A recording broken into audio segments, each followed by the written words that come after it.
everyone on point. I'm really excited to share with our next guest, Armand Terruli, who's an associate partner at Sheppard Robson. But there's something there that when we first met and we were having some conversations, and I thought actually there's someone who's more than just architecture, because it's all about humanity, buildings, AI, creativity, and future society. And I thought, well, we just touched on that very briefly, and I thought this would be a great guest just to see, especially so we don't talk to architects enough, I don't think. I mean, there's a lot of facade inspection and engineers, but architects and seeing how that comes across and what's really keeping you up at night would be really good to hear. So welcome. Hi.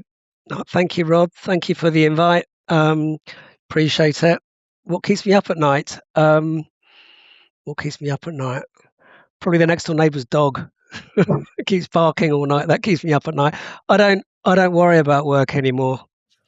I've learned how to switch off. Wow. I think that's quite important. After years of daily stress, you realise it's just not worth it. It's just not worth it. After all of, when you get all these little deadlines and you're rushing to get to the deadline and then you send it through and then nobody looks at it for 5 days, it's just, I sleep very well at night. No, so it's a lifestyle choice. It's not to say that I don't keep looking at my phone though. And I don't sort of delete my emails. I think we all do that. I think you're but that's only because it's efficient.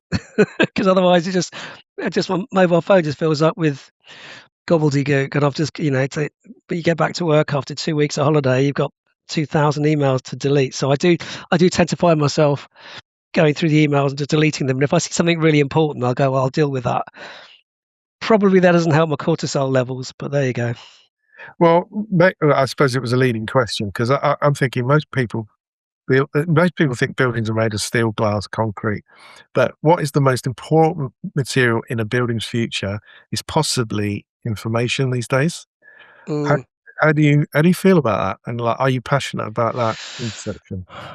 Well, it's the way it was going to go, really, wasn't it? I mean, because of the nature of how we're designing with computers nowadays, it's going to go that way. Everything's so finite, and all the checks and balances. Data has to come into it at some point, and you need to have the chain of custody, don't you? You need to have that ability to not only pick the right product, and hopefully the product gets picked, but then someone else has got to deal with it further down the line when the building's been handed over to the facilities management team. They need to make sure that they know what they've got. So yeah, we're building.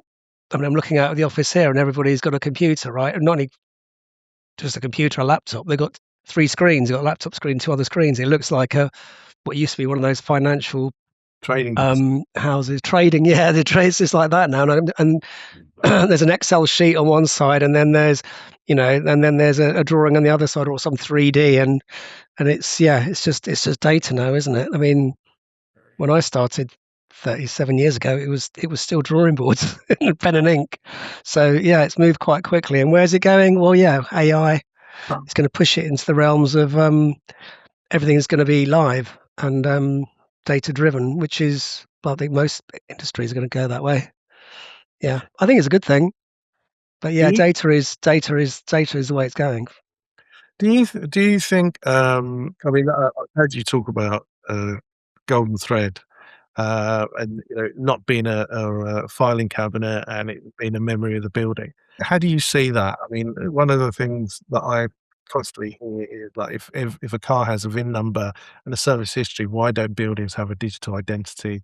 Well, that's where it's going. I mean, yeah, they should do. We're building digital twins. We have to, and most of the large scale supply chain that I talk to now, the window manufacturers and the door manufacturers now, they QR code what they do. We already have stamped windows.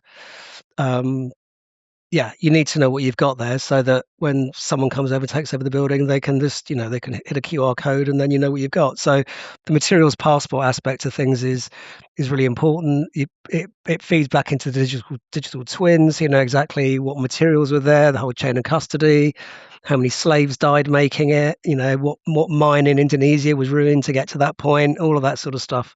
It'll all be there. Yeah, including your carbon, how much electricity you used. Yeah, and I think that's a good thing. I mean, I've only worked on one building where it's got close, and I don't think it's been monitored as well as it should be. But there's definitely digital twins out there in the commercial world. I would have thought that some of the other more governmental or sensitive buildings, like your nuclear power stations, I'm sure they're digital twin to death because they do all their trial testing. But it's the way it's going. What do I think about that? Well, yeah, I grew up reading sci-fi and comics, so I was always thinking, why isn't the world all like Dan Dare all the time? And I was expecting there to be drone taxis and stuff like that. It's just only occurring now, isn't it? So, Yeah. so yeah, I just think that particularly in this country, we're probably the UK. That is, it's quite slow. I mean, I think places like China, where I'm going to in a couple of weeks, I'm going to be seeing it firsthand there. They've got building. I've always said, wouldn't it be great if buildings could talk to each other and share resources and everything? Yeah. We don't do it over here, but over there they do. You go over all the buildings are all synced in, aren't they? As some sort of massive backdrop interplay with LED screens all between them, all sharing stuff. And you've got swarm drones above your head. It's fantastic. I can't wait. Bring it Oh, on well, in the correct moment. That is, I mean, I don't like the militaristic side of things, but I think that's all fascinating. If that's where technology is going, that's quite exciting. Not too sure about the surveillance and the control aspect of things, but then when we talk about golden thread, I mean that's just, pardon the pun, that's just one that's just one strand of something that we've created over here following a disaster. But it should have always been like that anyway. buildings here without a golden thread, it's like suffering institutional amnesia. I mean, turning up to a building and going 20 floors up and someone says, "Can you change that?" The risk is huge. And that's why I think, like, that's what really started me on this journey, is like the O&Ms or those records, the maintenance records, safety records. Um, I mean, I don't understand how insurers can actually insure anything without knowing what they're insuring. And, that's the build you talk about China. I mean, the building stewardship that when I was in Hong Kong, I talked to a few portfolio managers, and they weren't as advanced as you managed, you were expressing there about they're all linked up, stuff like that. But there were managers who were sharing information about buildings on a regular basis. They're saying, "Okay, well, we're starting to see failures here because we're so close to the sea, and therefore we should look further Mm. back." I don't know if that's being done, as I said, from an architectural point of view. Is that there's special It group are doing that, or it's so convoluted, isn't it? I mean, I think it's definitely, you've got cultural overswing on top of everything because I'm just looking around the building we're in. The building we're in here is an old piano factory built back in Victorian times, and the company's been here since the 1970s. And it's just, it's gradually being reused. There's still single glazed windows made out of timber, that probably contravene every single building regulation currently. Mm. But it's nice and tucked in. I went up to Manchester last week, Yeah, and it was like a breath of fresh air. I was like, wow, this is quite cosmopolitan. I haven't been up there for about a year or so, and I was just going up to Manchester, and there was a different vibe, and it was much more urban and ticky tacky, and the trams running everywhere, and different sort of vibe. And then I just thought to myself, we do get quite London centric about things, I think, and we get caught in that world where it's still playing around with brick and block and everything. Um, we're quite fortunate, the company that I work for here, that we do have some forward-thinking clients, particularly in the tech sector. But I don't think we're really thinking that far ahead. I don't think the money's here as to what they're doing over in the likes of Dubai or in China. And it's a different cultural mindset there, though, isn't there? And it's I mean, don't get me wrong. When I first went to China, the buildings, the tower blocks that I saw being built. I mean, I always sort of said that China was always 75, 80% there because it didn't feel like it was properly QA checked, and there was a sort of a different. We went into the lifts and it, even though it had been commissioned 3 years earlier, they still had all of the padding everywhere, or they didn't really perfectly stop at every level and all those sorts of things. It just felt. However, they've rushed to build these fantastic super skyscrapers in record time in Shanghai, and that they build. By the time we're even thinking about trying to get a planning application on Terminal 5, they've already built 2 airports, from nothing. So Yeah. how are they managing that then? How's that? Why can't we do that? How come in Japan when they dig up the road, it's done by the evening? You don't leave traffic cones everywhere. There's cultural differences that overlay everything there, and different constructs and contractual setups. And I think maybe I'm wondering whether or not, actually, just thinking about that out loud, whether or not we're a little bit techno averse here. We would think about digital IDs. Is that a good or a bad thing? Well, they've had it over in China for ages. There's mass surveillance everywhere. Everyone pays for everything pays for everything with Alipay and or WeChat, and it's just a given, and it's nice and easy, and no one complains about it. But they're all sort of marching the same way. But there's no political discourse, so no one talks about the government or anything because you'll get done. So it's kind of I don't know. It's a difficult one. See, I'm a bit pro digital ID. I don't mind all of that, but then Nothing to I don't hide. know. I don't. No, well, yeah, I don't know. Is that a good or a bad thing? I do get a bit worried about over control. Maybe if there's data centers that have got everything, then does it just mean that it just consolidates that into those with the power and the money, so that ultimately all the data centers just get controlled by the tech bros? So I think that's the most important thing. I think we can digitize all of our buildings, but when we're all part of the digital domain, I mean, do you know how much your per annum, how much your digital information, your personal data is worth? Do you know what it is, Rod? I did read something, and it's something like it's in the hundreds of thousands. It's 10 grand per annum, right? 10 grand, that's yours. That's your digital data that's being fed away through socials or whatever. I mean, that should be yours, right?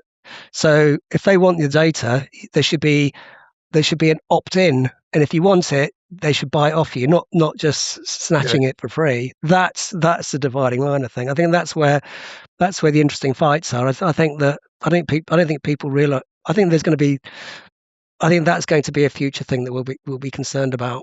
I know you worked with is it Ghislaine Waddington? Yeah, that's right. Yeah, my wife. Oh, your wife. Okay. So looking at digital twins for health and longevity, and actually putting all that information in, so that if you are, I don't know, you're running a marathon in the, Paris or wherever you are in the world, and something happens, that you can get a flock of doctors dial into that digital twin. When it's a digital twin or digital shadow, who knows? But let's say the digital twin at the moment. So do you have a view of that giving away that level? Well, as in the human. Well, yeah, she's an expert on that. It's the human digital twin. That's her whole. She's a professor in that at University of Greenwich and King's College. She's been on about this since the 90s. Yeah. About the body is. I mean, we're everything that we do, we experience through our body. Okay. I mean, disregard consciousness and all those sort of arguments, but everything is through the senses, through the vehicle of our body. Mhm. And the body should be at the center of everything, basically. Well, it is. Everything we experience, hot, cold, light, whatever, through all of the built environment that's created by a whole array of engineers and architects. It's your experience. Your experience, Rod, is slightly different from my experience because my eyes are slightly worse than yours, and my hearing is definitely a lot worse than yours. But it's my experience. Now, if I was carrying one of those little aura rings or those other body mod wearables. And there's lots of artists and people who do that now, and they're tracking it. So my wife tracks herself all the time. She's found out stuff about herself that she didn't know it was happening to her, but was already feeding back. In terms of like your body temperature is quite high, you need to go and lie down for a little bit. Those sorts of on a base level. Yeah. It does come a bit obsessive because she's always checking the phone every day just to make sure the data's going in and out and all the rest of it. But I think that's the way it's going to be going, and whether or not we're going to have implants to do all those sorts of things. I mean, she's got an implant in her hand that allows her to it's like a very low frequency RFID tag that allows her to have all her information on there, so that if something does happen to her, that theoretically, a paramedic can come along and swipe it, or she can theoretically, if it would work, she could open the door of her house or get through one of those oyster things on the London transport. Is it going that way? Are we? I'm quite pro that transhuman sort of cyborg interface thing. Again, it's like that's the way it's going to be going anyway. I think human beings will become like another level of. It'll be in the next level of Homo sapiens. It'll be like a Homo technical, if you know what I mean. But what does that mean for the world? I think, yeah. I mean, I don't think people discuss that a lot, but. Yeah, it could mean that there'll be the us and them, won't there? There'll be those who can afford to have all that fantastic, liver transplants and blood transfusions, or change your eyes or your brains, or or upload yourself into the net. I don't know. Those sorts of things are going to be happening, but what does that mean to the billions who can't afford that or are left behind? I feel a bit. I feel a bit constrained by that. The same way when we're designing buildings. Sometimes, I get really, have to step back, going, where is this client coming from? What's their actual remit? Generally, it's making money. Okay, I get that, but actually, do they really care about what they're doing? Some of the jobs we have in here have got quite a heavy social conscience to them because they're government backed, for example. So I can understand that, and they tend to be long drawn out, going through 1,000,001 committees to make sure that you're still on target, still tracking in there. But no one really, some of the more mundane buildings, no one's really talking ahead about these things. Everyone's just in it for their own bonus at the end of the year, which is kind of frustrating. So so what would you change? Like, where's the? I mean, this whole point, it was really about what's the potential, what's the opportunity, what's the impact, next steps, transformation. Like, what thing for a day? What would you transform? Like, what, in a day? Well, What would I transform in a day? I think no. I think I'm a bit. I don't know. I think I'm a bit of a sort of mentor stroke disruptor. I think that you do 7 years of architectural training, and actually what you're really trained to be is to always think in and around the box. I think that's what I seem to come away from it all. So we're always questioning everything. There's no solution that's always the right solution. There's always 2 or 3 different solutions. You can go down different tracks. So when you're collaborating with other people, we're there to sort of, we're unusual in that respect that we have the ability to see everything as architects, and the ability to sort of see, well, it could go down that way, it could go down that way. It's almost as if we're a sort of a micro mini quantum computer without the quantum computing. So I think our job is to challenge all the time, challenge everything all the time. Why are you doing it? Are you sure you're doing the right thing? Is it really about cost? Is it really about, do you know what the value of that really is? Do I really have to argue this window over that window? Do you really think that by putting in, by being cheap in your capex, that you're not going to give yourself an opex problem a bit further down the line? I think that comes just from being obstinate or challenging. I think there's not enough challenging architects around anymore. There's too many easy peasy yay sayers who think the computer's going to do everything for them, and I don't think there's enough. I think that's also part of the technical aspect of being an architect. I think there's architects who are technically minded and want to get down to the nuts and bolts and think about how it can be better for the future, or using digital tools to do that, like you're doing.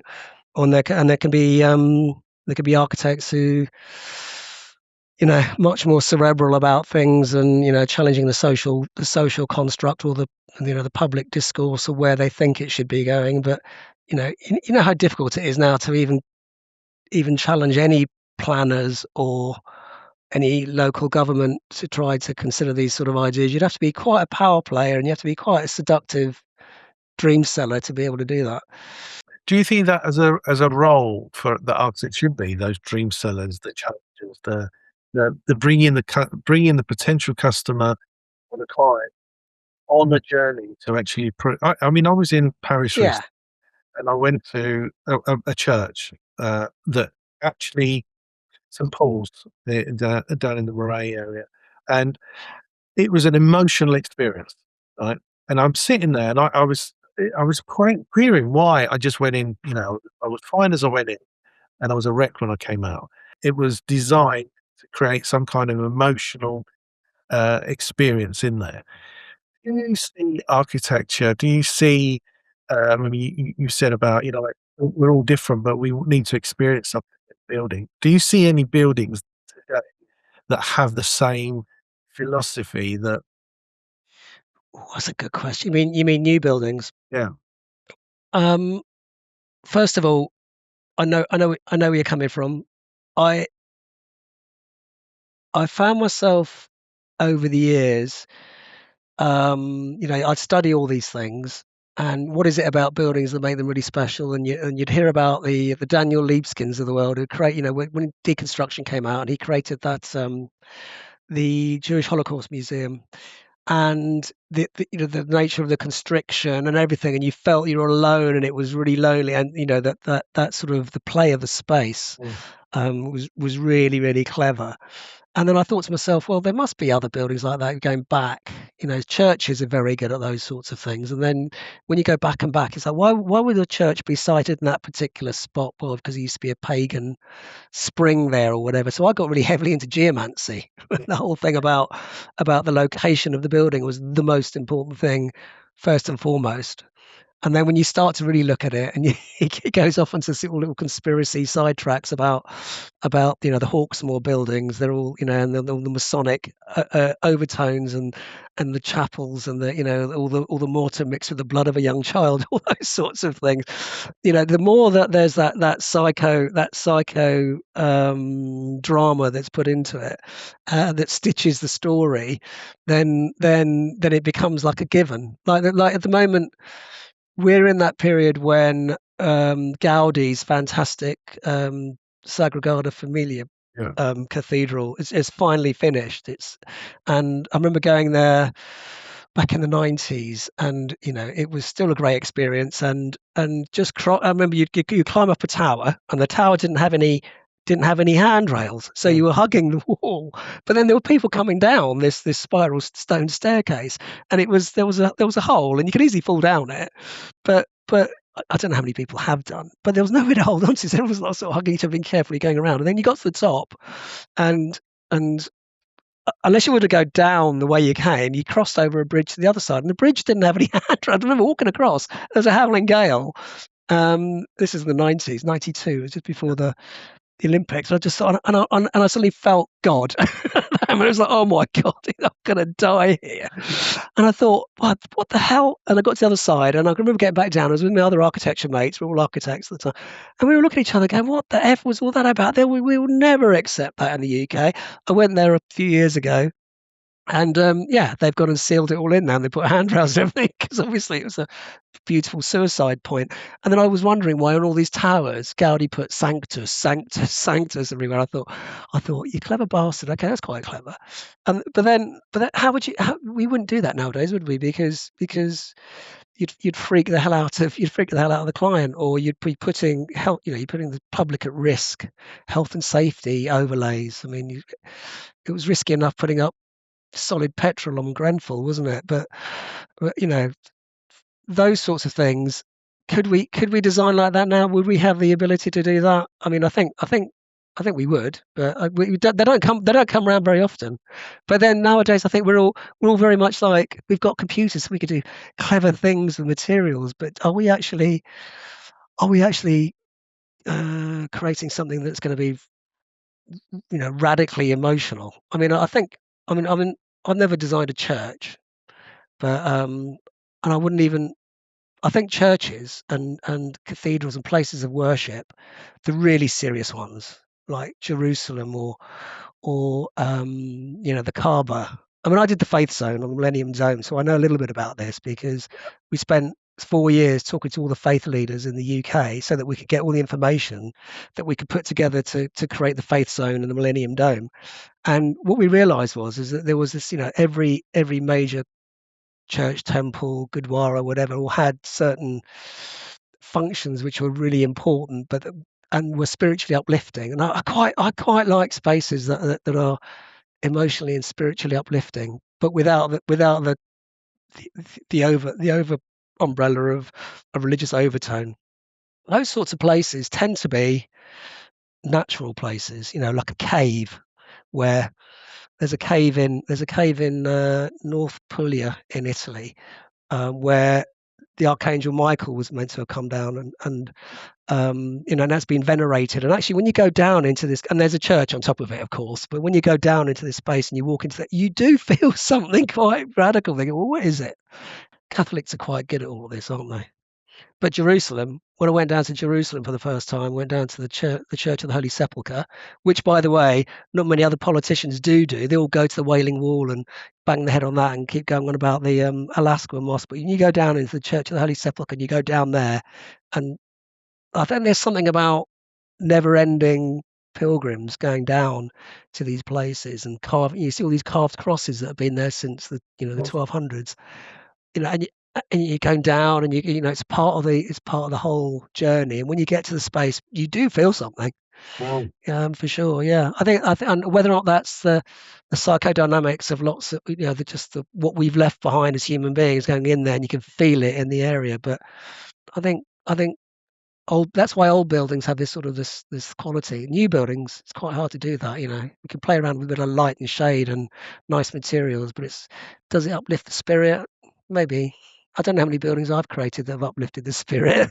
What about the Eden Project? You worked on that, didn't you? Eden Project, yeah, I did the Eden Project. Yeah, that was just a technological wonder. I think that was just right place, right time. When I joined Vector Foil Tech, there was only 6 of us. I was the 7th, and Ben Morris was the UK arm of Vector Foil Tech. And Foil Tech were the Germans who created the technology for ETFE. And yeah, they managed to convince. You see, that's the bit of fantastic dream selling with a client who had an idea, and it's like, well, and a great architect in Nick Grimshaw, who just said, well, why don't we just create this massive bubble? ETFE can do it, and Fry Otto and all these great ideas in the 60s. That they proved you could do these sorts of things, these stretch skins, these pneumatic structures. Why don't we try to do that? And actually, to this day, I think, correct me if I'm wrong, but I think it's the most efficient building in a sort of a Buckminster Fuller way in terms of absolute lightness. I think it's like 20 kilos per square meter, that building. But that's uplifting in terms of, because it's this huge majesty, but also don't forget what's inside it is also quite important.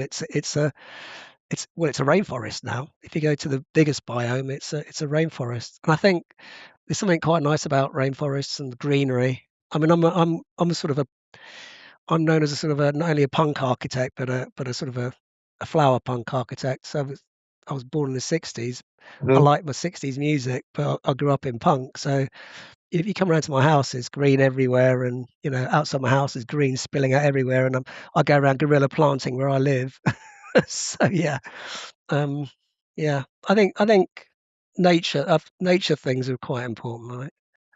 Yeah, and I think wonder what we're doing as well today. Like when we're looking at weather patterns, we're actually there's a perfect coming. We've got weather patterns that are going to affect us. We're building different buildings, and every time we put a new building in, it's changing the weather pattern in the city. Yeah, that's right. Yeah. And I wonder if that's where you're talking about guerrilla planting. Like should we be doing some kind of post? Now we know all this knowledge. Now we know that how the these spaces. So yeah, I think um, I need to read a bit more about the subject about how because there's one thing, there's this urban greening factor we're meant to be ticking the boxes, aren't we? With the planners, you're meant to have a certain percentage of your building's got to have a green roof on it, and then that just gets whittled away by the MEP because they just chuck their plant on the top, and there goes your and okay, the blue roof suddenly becomes a flat roof, and then MEP will over it, and the urban greening factor is probably at 2 square centimeters of a sedum roof. Um, I think we need to be much more bolder than that. But then, the money people just go, "Oh, no, no, we're not gonna make our profit, are we?" Well, okay, it doesn't matter just 'cause, you've retired on your island and you're happily just, creaming the money, but actually you're leaving the rest of us to die. I don't think we don't have that discourse, do we? There should be a yeah, I think there needs to be like a massive when I say green revolution, I don't mean, yeah, I mean a green revolution massively. I don't think we've even scratched the surface yet. Um, I think there's things we can do. I mean, t- we could definitely be looking at energy and the solar grid for sure. I mean, it doesn't take that much of the Sahara Desert and bits of Saudi Arabia to create enough energy for everybody in the world. A few square kilometers can be sorted as long as you can work out the distribution and how you can hold that energy and distribute it well. I think that's going to be one thing to think about. We can forget about all this dig rubbish that our friend in America is going on about because those resources are going to die out very, very soon, and it's just a short-term gain for just for whatever. But if we're going to be running all these data centers, you're going to have to go um, natural solar or wind. So that's number one. So I think that's one thing, and then I think space exploration and the ability to utilize the ring of satellites that were around us properly without just chucking all that junk up there, Mhm. and actually utilizing that to be able to maybe patch into the grid or outside of the grid. And I'm talking about the energy grid. I think there's some clever way of doing all of that. But again, this is science fiction stuff that the likes of William Gibson was talking about, you know, decades ago. Don't But forget, look at if you don't know what's going on in the future, just look at just have a look at Blade Runner again, or yeah, have a look at Star Wars, because now all those screenplays, they base all those screenplays. They talk to physicists. They're going, where's it all going to go in the future?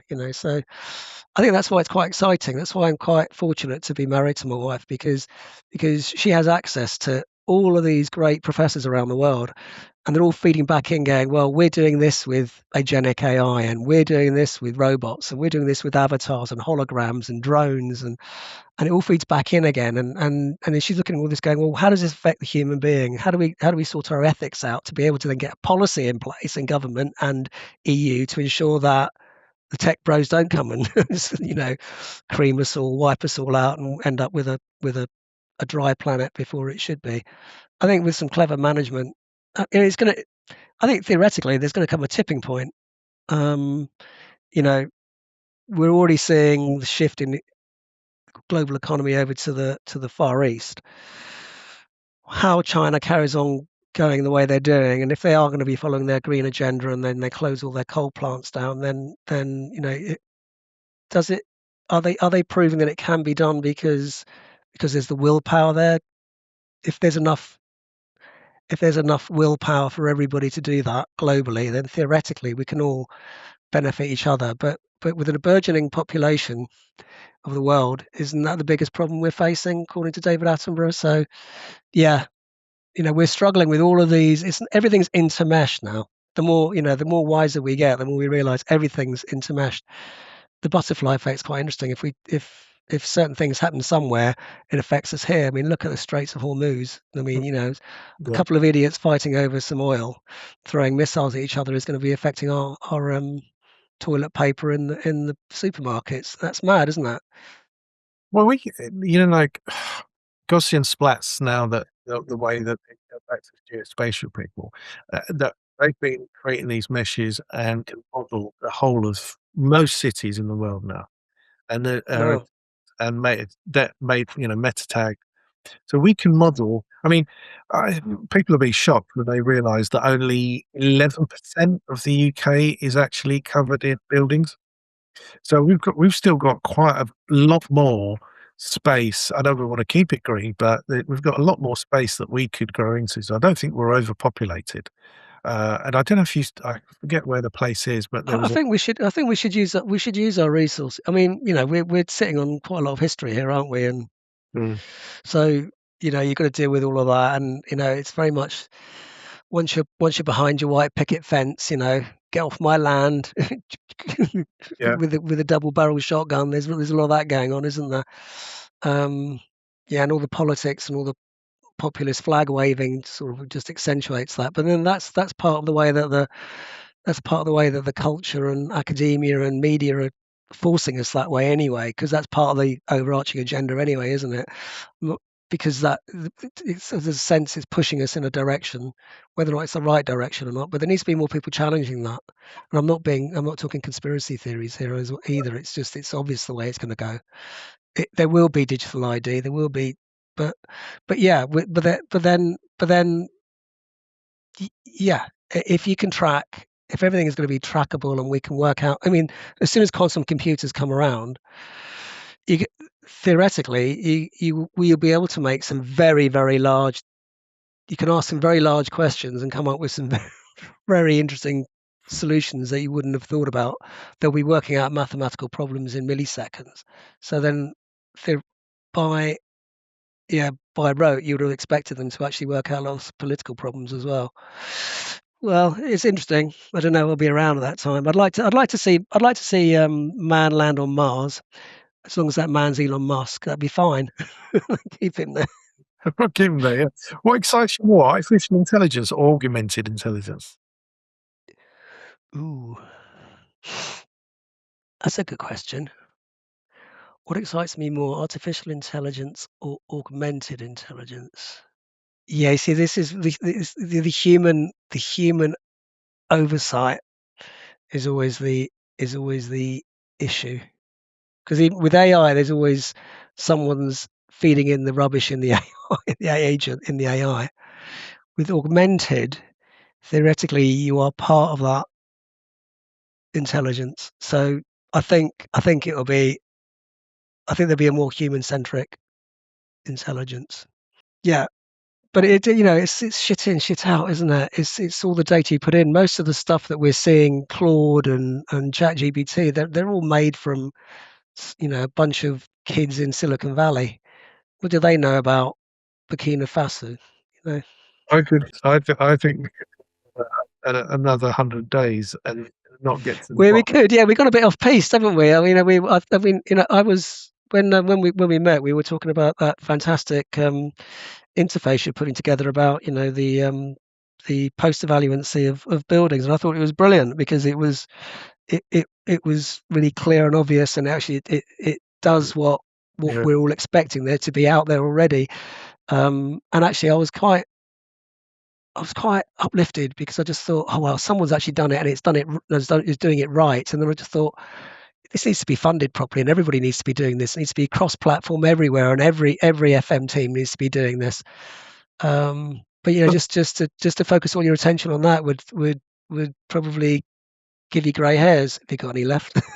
But the thing is, I like still, you do a day job, and I still spend, like any available time I've been spending on FIMS, which is the Facade Information Management System. That thing that I showed you is already moved. It's already now, with the help of AI, it's already an entity that's growing and building. Which is, at some point I'll show you how that's. And it was never meant to be, okay, this is something we own. It was just a discussion. It was like, let's all talk about. Like where you started about China, let's all talk about how do we empower buildings. What would the building say if it could talk? Like, what would it want us to? And I think that's the discussion I really want to have globally, all of us. Yeah. See, you're like me. You're a disruptor. We need more disruptors, but in a positive way. Not in a sort of disrupting, let's smash it all up way. I mean, don't forget that had three Indian gods, right? They had Brahma, they had Vishnu, and they had Shiva. Shiva was the destroyer, and then Vishnu was the creator, wasn't it? So sometimes you need to sort of disrupt things to be able to create. But yeah, where am I going with that? That was a bit left field. Well, we could carry on talking. I've got a meeting in 4 minutes. Rod, why don't we should meet up? We should meet up again. Yeah, no, outside of this podcast. I think there's. I need to have a bit more of a chat about your background as well. Because you just feel like someone I've known for quite a long time.